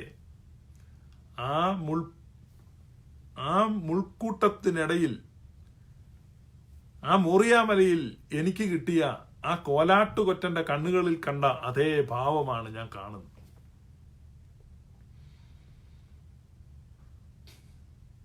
ഇസഹാക്കിന്റെ കെട്ടുകളെ അഴിച്ച്, സകല മനുഷ്യന്റെയും പാപത്തിന്റെ കെട്ടുകളെ അഴിച്ച്, ഇസഹാക്കിന്റെ കെട്ടുകളെ അഴിച്ചൊരു കോലാട്ടുകൊറ്റൻ ആ മോറിയായുടെ ബലിപീഠത്തിൽ യാഗമായി തീർന്നെങ്കിൽ അതേ മോറിയാമലയിൽ സകല മനുഷ്യവർഗത്തിന്റെയും കെട്ടുകൾ അഴിക്കാൻ വേണ്ടി യാഗമായി തീർന്ന സാക്ഷാൽ ദൈവത്തിന്റെ കുഞ്ഞാട്.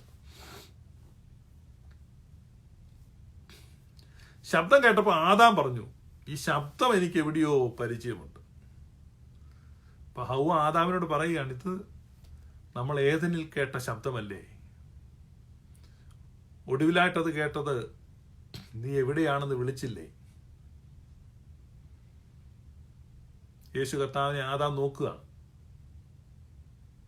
ഒരു പ്രതീക്ഷയുമില്ലാതിരുന്ന ആദാം യേശു കർത്താവിനെ നോക്കുമ്പോ യേശു ആദാമിനോട് പറയാണ്, നീ കുറ്റം ചെയ്തതിനല്ലോ ഞാൻ കൊണ്ടടികൾ.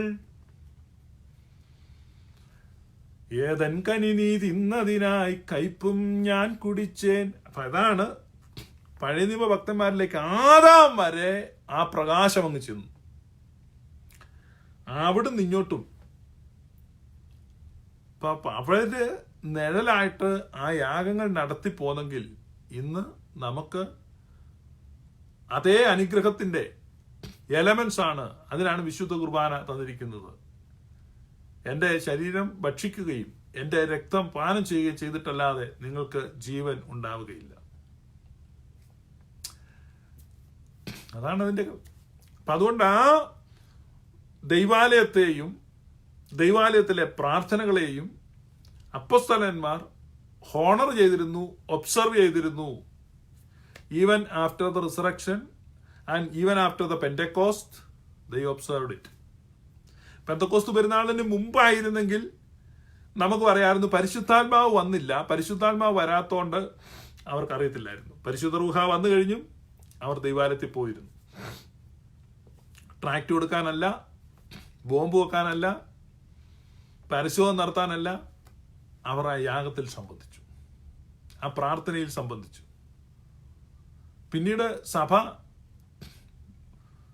എസ്റ്റാബ്ലിഷ് ആകുമ്പോൾ അതേ മാതൃകയിലുള്ള പ്രാർത്ഥനകൾ, പരിശുദ്ധാത്മാവിൽ അട്ടർ ചെയ്യപ്പെട്ട പ്രാർത്ഥനകൾ, ആ ക്രമീകരണങ്ങൾ, അതിൽ പലതും സഭ സ്വാംശീകരിച്ചു, അതിൽ പലതും ഉൾക്കൊണ്ടു. അങ്ങനെയാണ് ആദ്യമേ എഴുതപ്പെട്ട ആ തക്സയ്ക്ക് വിപുലീകരണങ്ങൾ ഉണ്ടായത്. അത് ചരിത്രത്തിന്റെ നാൾ വഴികളിലൂടെ സഭയുടെ കൈപിടിച്ച് നടക്കുമ്പോൾ നമുക്ക് മനസ്സിലാകും ഇതെങ്ങനെ രൂപപ്പെട്ടു എന്ന്. അതുകൊണ്ട് ഈ സഭ സത്യസഭയാണ്, ഇതാണ് ശരിയായ രീതി. മറ്റത് ശൂന്യതയിൽ നിന്ന് ഭസ്മം പോലെ, സത്യസായി ബാബായുടെ ഭസ്മം പോലെ വാലും തലയില്ലാതെ വേരും അടിസ്ഥാനവും ഇല്ലാതെ ഉണ്ടായി വന്നതാണ്. അതുകൊണ്ട് നിങ്ങളത് മനസ്സിലാക്കുക. അപ്പൊ ഇവിടെ രണ്ട് കാര്യം നമ്മൾ മനസ്സിലാക്കുക. അവർ ദൈവാലയത്തെ ഹോണർ ചെയ്തു, അവർ സമയം നോക്കിയുള്ള പ്രാർത്ഥനയെ ഒബ്സർവ് ചെയ്തു, യാമപ്രാർത്ഥനകളെ ഒബ്സർവ് ചെയ്തു.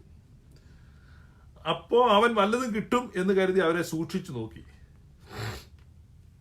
അപ്പോൾ പത്രോസ്, വെള്ളിയും പൊന്നും എനിക്കില്ല, എനിക്കുള്ളത് നിനക്ക് തരുന്നു, നസറായനായ യേശുക്രിസ്തുവിന്റെ നാമത്തിൽ നടക്ക എന്ന് പറഞ്ഞ് അവനെ വലങ്കൈക്ക് പിടിച്ച് എഴുന്നേൽപ്പിച്ചു. ക്ഷണത്തിൽ അവന്റെ കാലും നരിയാണിയും ഉറച്ച് അവൻ കുതിച്ചെഴുന്നേറ്റ് നടന്നും തുള്ളിയും ദൈവത്തെ പുകഴ്ത്തിയും കൊണ്ട് അവരോടുകൂടെ ദൈവാലയത്തിൽ കടന്നു. അവൻ നടക്കുന്നതും ദൈവത്തെ പുകഴ്ത്തുന്നതും ജനമൊക്കെയും കണ്ട് ഇവൻ സുന്ദരമെന്ന ദൈവാലയ ഗോപുരത്തെങ്കിൽ ഭിക്ഷ അയച്ചു കൊണ്ടിരുന്നവനെന്നറിഞ്ഞ് അവന് സംഭവിച്ചതിനെ കുറിച്ച് വിസ്മയവും പരിഭ്രമവും നിറഞ്ഞവരായി തീർന്നു. ഇതാണ് സഭയിലെ ആദ്യത്തെ അത്ഭുതം. പിന്നീട് അത്ഭുതങ്ങളുടെ ഒരു ഘോഷയാത്രയാണ് നമ്മൾ കാണുന്നത്. അപ്പൊ സഭയുടെ അത്ഭുതങ്ങൾ ഓപ്പൺ ചെയ്യാണ്. ഈ അത്ഭുതങ്ങൾ, ആദ്യത്തെ അത്ഭുതം നടന്നതാണ് സ്വർണ്ണ വെള്ളിയാഴ്ച എന്ന് നമ്മൾ വിളിക്കുന്നത്. ഇന്ന് സ്വർണ്ണ വെള്ളിയാഴ്ച ആയിരുന്നു. അത് ഓർക്കുക, ചർച്ചിന്റെ കലണ്ടറിൽ ഓരോ സംഭവവും പ്രാധാന്യം കൊടുത്ത് രേഖപ്പെടുത്തിയിട്ടുണ്ട്. ആരും അനുസ്മരിക്കപ്പെടാതെ പോകുന്നില്ല, ഒന്നും അനുസ്മരിക്കപ്പെടാതെ പോകുന്നില്ല. അതാണ് യഥാർത്ഥ സഭ. ഇന്നലെ കാണുന്നതിനെ പോലും ഇന്ന് ഓർക്കാത്ത രീതിയിൽ എല്ലാം മറന്നു കളയുന്ന, എല്ലാം വിസ്മരിക്കുന്ന മാതൃകയല്ല. സഭ എല്ലാവരെയും അനുസ്മരിക്കുന്നു, എല്ലാത്തിനെയും അനുസ്മരിക്കുന്നു. എത്ര ഉദാത്തമായ മാതൃകയാണ്! അത് ദൈവത്തിന്റെ സ്വഭാവമാണ്. ദൈവത്തിന്റെ സ്വഭാവം. യേശു കർത്താവ് പറഞ്ഞെന്താ? ഒരു പാത്രം വെള്ളം കൊടുത്താൽ അതുപോലും വിസ്മരിക്കപ്പെടുകയില്ല. ഒരു സുഗന്ധതൈലത്തിന്റെ ഭരണി ഉടച്ച ആ സ്ത്രീയെ കുറിച്ച് പറഞ്ഞത്, ലോകത്തിൽ സുവിശേഷം പ്രസംഗിക്കുന്ന കാലത്തോളം, സുവിശേഷം പ്രസംഗിക്കുന്ന സ്ഥലങ്ങളിലെല്ലാം ഇത് പ്രസംഗിക്കപ്പെടും, നീ അനുസ്മരിക്കപ്പെടും. ഇപ്പോൾ ഞാൻ ഈ ലൈവ് ഇരുന്ന് ആ സ്ത്രീയുടെ കാര്യം പറയുക. അങ്ങനെയെങ്കിൽ അതിനേക്കാളൊക്കെ എത്രയോ ശ്രേഷ്ഠമാണ്. അവളൊരു വെൺകൽ ഭരണിയിലെ തൈലമാണ് പകർന്നത്, ഒരു വെൺകൽ ഭരണിയാണ് ഉടച്ചത്. ഇതാ കർത്താവിന്റെ ദാസി, നിന്റെ ഇഷ്ടം പോലെ എനിക്ക് ഭവിക്കട്ടെ എന്ന് പറഞ്ഞ് തന്റെ ജീവിതം തന്നെ കർത്താവിന് വേണ്ടി സമർപ്പിച്ച, നിന്റെ ഹൃദയത്തിലൂടെ ഒരു വാള് കടന്നു പോകും എന്ന് പ്രവചിക്കപ്പെട്ട ആ ഹൃദയത്തിലൂടെ വാള് കടന്നു പോയ ആ മറിയത്തെ എത്ര അധികമായി അനുസ്മരിക്കപ്പെടണം എന്നുള്ളത് നിങ്ങൾ ഓരോരുത്തരും ചിന്തിക്കുക. അപ്പൊ ഏത് സഭയാണ് കൃത്യമായ സഭ എന്ന് നമ്മൾ ഓർക്കുക. സ്വന്തം ബുദ്ധി ഉപയോഗിച്ച് സ്വതന്ത്രമായിട്ട് നമ്മൾ ചിന്തിക്കുക. അപ്പൊ ഇത് സ്വർണ്ണ വെള്ളിയാഴ്ചയാണ്. സ്വർണ്ണ വെള്ളിയാഴ്ചയുടെ എല്ലാ അനുഗ്രഹങ്ങളും നമുക്കുണ്ടാകട്ടെ. നമ്മൾ പിതാക്കന്മാരെ ഓർക്കുന്നതും നല്ലതാണ്, അത് അനുഗ്രഹമാണ്. അടുത്ത ദിവസങ്ങളിൽ നമ്മൾ മറ്റ് വിഷയങ്ങളിലേക്ക് പോകും. Thank you for joining with me. Thank you for watching this live.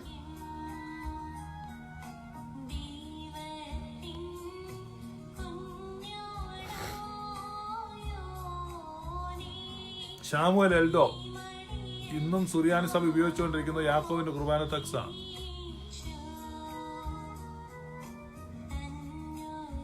അദ്ദേഹം ഒരു റോമൻ ചർച്ചിലെ ഹിസ്റ്റോറിയന്റെ കോട്ടിംഗ് ഒക്കെ കൊടുത്തിട്ടുണ്ട്. നിങ്ങൾ കമന്റ് വായിക്കുക. Roshan George, V A Simon,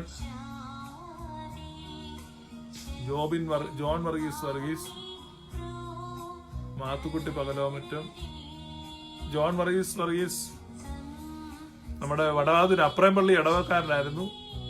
ഇന്ന് അദ്ദേഹം പെന്തക്കോസിലാണ്. മാത്തുക്കുട്ടി പകലോമറ്റം പാലക്കുന്നത്ത്. മാത്തുക്കുട്ടി പകലോമറ്റത്തിന്റെ ഭാര്യയെ പെന്തക്കോസുകാർ തട്ടിക്കൊണ്ടു പോയതാണ്. അദ്ദേഹം ലൈവിൽ വന്ന് ആ കഥ പറയാമെന്ന് പറഞ്ഞ് അന്ന് ജോയിൻ ചെയ്യാൻ കഴിഞ്ഞില്ല. ഇന്ന് അദ്ദേഹത്തിന് ജോയിൻ ചെയ്യാൻ കഴിയുമെങ്കിൽ വന്ന് ആ കഥകൾ പറയാം, ആളുകൾ കേൾക്കട്ടെ. ജിജി അബ്രഹാം, അക്സ വർഗീസ്, കുരുവിള കൊളഞ്ഞിക്കമ്പൽ സാമുൽ, ഷാജി വർഗീസ്, ബിനു അലക്സാണ്ടർ കുന്നുംപറമ്പിൽ, ദൈവമാതാവ് ജനീവ രാജൻ,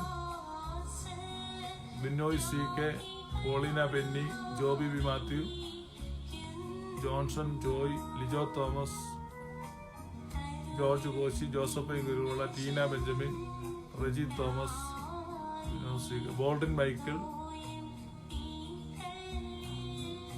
ഏലിയാസ് കല്ലിടുമ്പിൽ, ആൽവിൻ ഫിലിപ്പ് വർഗീസ്. കുരുവിള കൊളഞ്ഞിക്കൊമ്പൽ ദൈവത്തിന് മാതാവുണ്ടോ എന്ന് ചോദിക്കുന്നു. അത് അവിശ്വാസികളുടെ ചോദ്യമാണ്. യേശുക്രിസ്തു ദൈവമാണെങ്കിൽ മറിയം ദൈവമാതാവാണ്, അതിൽ യാതൊരു സംശയവുമില്ല. ഞങ്ങളത് വിശ്വസിക്കുന്നു, ഞങ്ങളത് ഏറ്റുപറയുന്നു. ആ കാര്യത്തിൽ നിങ്ങൾക്ക് ചർച്ചയാകാം. കുരുവിള കൊളഞ്ഞിക്കൊമ്പൽ യേശുവിന്റെ ദൈവത്വത്തിൽ വിശ്വസിക്കുന്നില്ല, പിന്നെ അത് ബാധിക്കുന്ന വിഷയമല്ല. പക്ഷെ യേശു ദൈവമാണെന്ന് വിശ്വസിക്കുന്ന പെന്തക്കോസ്തുകാർ ചിന്തിക്കണം. യേശു ദൈവമാണ് എന്ന് വിശ്വസിക്കുന്ന പെന്തക്കോസ്തുകാർ ചിന്തിക്കണം. പെന്തക്കോസ്ത് വിഭാഗങ്ങളിൽ ഉൾപ്പെട്ട് നിൽക്കുന്ന എന്ന് ഞാൻ പറയുന്നില്ല, പെന്തക്കോസ്ത് വിഭാഗങ്ങളിൽ പെട്ടുകിടക്കുന്ന ഓരോരുത്തരും ചിന്തിക്കുക. ഞാൻ ആ കാര്യം ചിന്തിക്കാതെ ഇതിനകത്തിരുന്ന് യേശു ദൈവമാണോ? ഏറ്റവും വലിയ വഞ്ചനയാണ് അതിനകത്ത്. കാരണം യേശു ദൈവമാണെന്ന് പറയുന്നു, പക്ഷെ യേശു എപ്പോഴാണ് ദൈവമായത്? ജനിച്ചപ്പോൾ അങ്ങനെയൊന്നും അല്ലായിരുന്നു, അങ്ങനത്തെ പ്രശ്നങ്ങളൊന്നും ഇല്ലായിരുന്നു. പക്ഷേ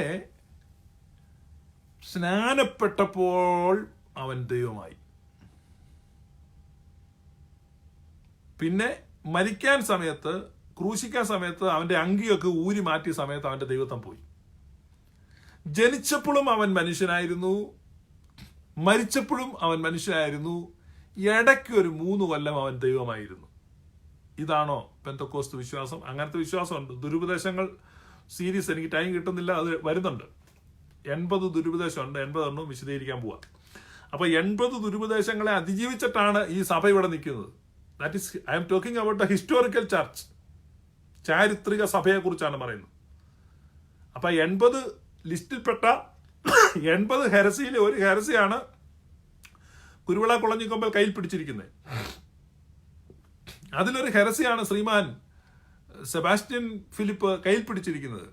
അതിൽ മറ്റൊരു ഹെരസിയിലാണ് ശ്രീ അനിൽ കൊടുത്തോട്ടം തൂങ്ങിക്കിടക്കുന്നത്. അതിൽ വേറെ ഒരു ഹെരസിയിലാണ് ഓരോരുത്തരും ഇരിക്കുന്നത്, ഓരോരോ ഹെരസിയിലാണ്.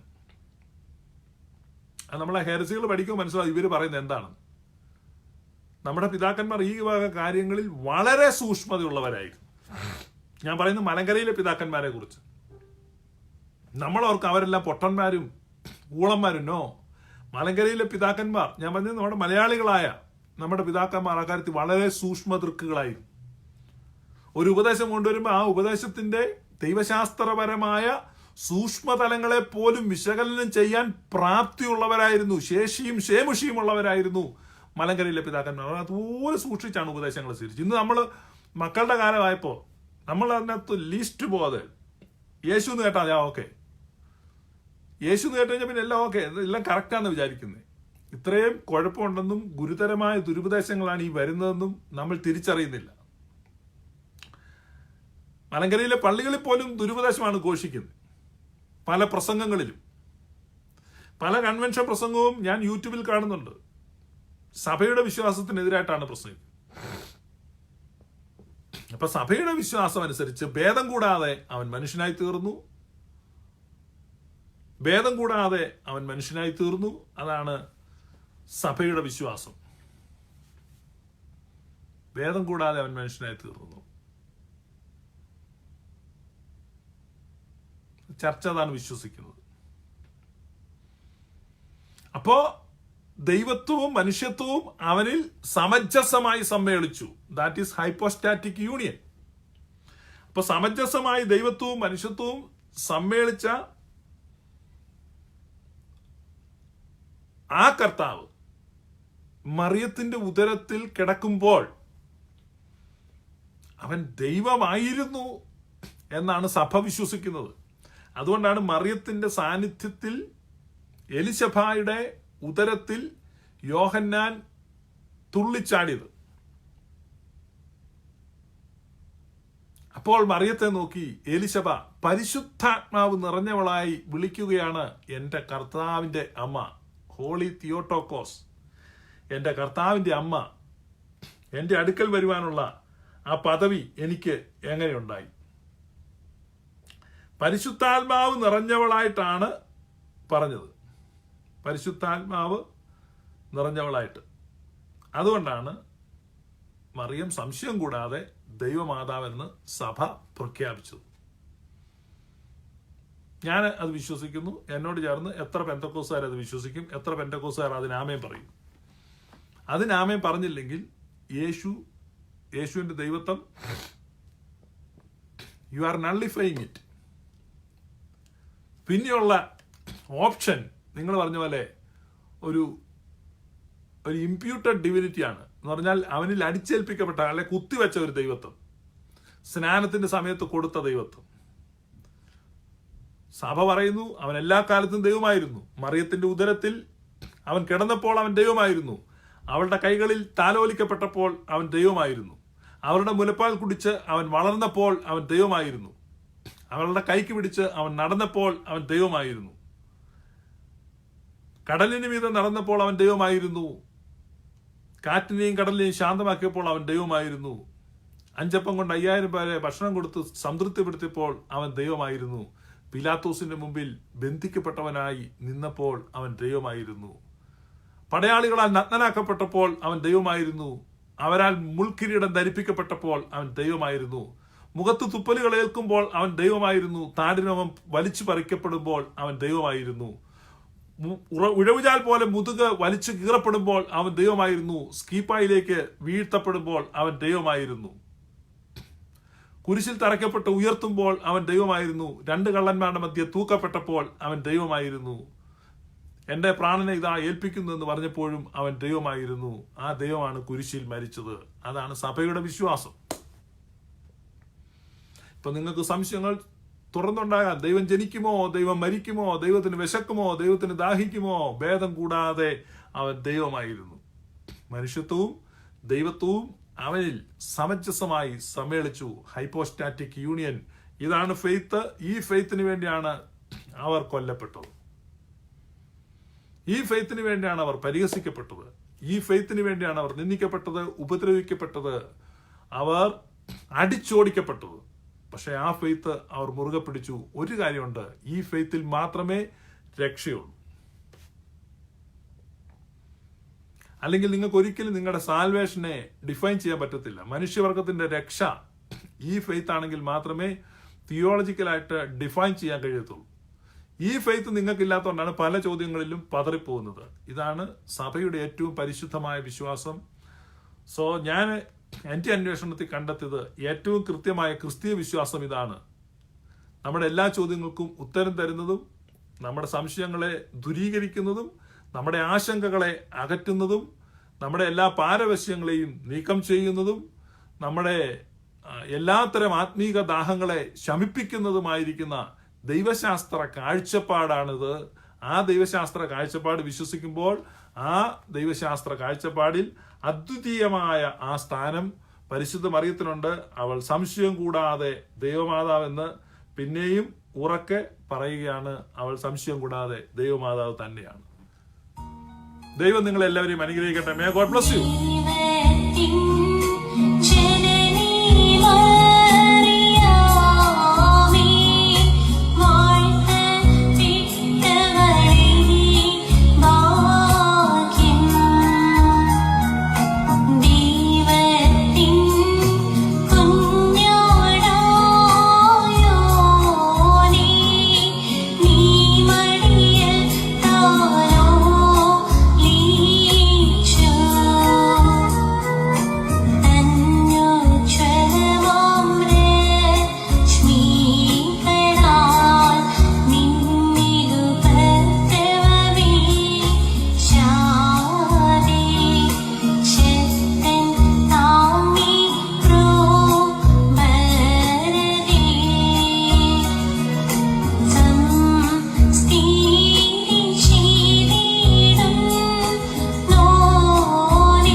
Thank you friends for joining. ഈ ലൈവ് കഴിയുന്നിടത്തോളം മിക്ക ദിവസങ്ങളിൽ ചെയ്യുന്നുണ്ട്. ഈ കാര്യങ്ങൾ, ഈ ലൈവുകളിൽ പറയുന്ന കാര്യങ്ങളിൽ നിങ്ങൾക്ക് ഡിസ്പ്യൂട്ട് ഉണ്ടെങ്കിൽ, ഡിസഗ്രിമെന്റ് ഉണ്ടെങ്കിൽ, നിങ്ങൾക്ക് വിയോജിപ്പുണ്ടെങ്കിൽ, നിങ്ങൾക്ക് വാദമുണ്ടെങ്കിൽ നിങ്ങൾക്ക് ലൈവിൽ ജോയിൻ ചെയ്യാം. അതിന് പ്രത്യേകിച്ച് മുൻകൂർ നോട്ടീസ് തരണ്ട. At any time you can send request. ഞാൻ അക്സെപ്റ്റ് ചെയ്യുന്നതായിരിക്കും. നിങ്ങൾക്ക് സംസാരിക്കാം. മറിയത്തിന്റെ ദൈവമാതൃത്വം എന്ന വിഷയത്തിൽ നിങ്ങൾക്ക് വേണേൽ തർക്കം കൊണ്ടുവരാം. തർക്കമല്ല, നിങ്ങൾക്ക് ന്യായമായ വാദങ്ങളുണ്ടെങ്കിൽ കൊണ്ടുവരാം. ഈ കാര്യങ്ങൾ ഇവിടെ അവതരിപ്പിക്കുന്ന ഏത് വിഷയങ്ങളിലും ഏത് സമയത്തും മറുപടി പറയുവാൻ സന്നദ്ധനായിട്ടാണ് ഞാൻ ഇവിടെ ഇരിക്കുന്നത്. എങ്ങും ഒളിച്ചോടുന്നില്ല. ആരും നടത്തുന്ന ഒരു എന്നാണ് പറയുന്നത്, ലൊടുക്ക് ഗ്രൂപ്പുകളിലേക്കും വരുന്നില്ല. This is public. ഇത് ഫേസ്ബുക്കിലുള്ള ആർക്കും കാണാവുന്ന പബ്ലിക് ആയിട്ടാണ് ഈ ലൈവ് നടത്തുന്നത്. Anyone can join. എല്ലാവർക്കും വരാം, ആർക്കും വരാം. പെന്തക്കോസ്ത് കമ്മ്യൂണിറ്റിയെ പറ്റി ഞാൻ പറയുന്ന ആരോപണങ്ങൾ പിന്നെയും ഒരിക്കൽ കൂടെ ഉറച്ച് ഇവിടെ പ്രഖ്യാപിക്കുകയാണ്. ആ ആരോപണങ്ങളെ ഡിസ്പ്യൂട്ട് ചെയ്യുവാൻ ആരെങ്കിലും ഉണ്ടെങ്കിൽ നിങ്ങൾക്ക് വരാം. നിങ്ങളെ ഓപ്പൺ ആണിത്, നിങ്ങൾക്ക് വരാം. ഞാൻ പിന്നെയും പറയുന്നു, പെന്തക്കോസ്റ്റൽ മലയാളി പെന്തക്കോസ്റ്റൽ കമ്മ്യൂണിറ്റിയുടെ each and every single doctrine is false doctrine. Anti biblical ആണ് നിങ്ങളുടെ മുഴുവൻ ഡോക്ട്രിനും. അവിടെ ഇവിടെ ചെറിയ ചെറിയ പെശകുകളുണ്ടെന്നല്ല, മുഴുവൻ ഡോക്ട്രിനും സൈറ്റാനിക് ഡോക്ട്രിൻ ആണെന്ന് പ്രൂവ് ചെയ്തു തരാം. നിങ്ങൾ ആരെങ്കിലും ഉണ്ടെങ്കിൽ പോരെ. May God bless you. Thank you for watching.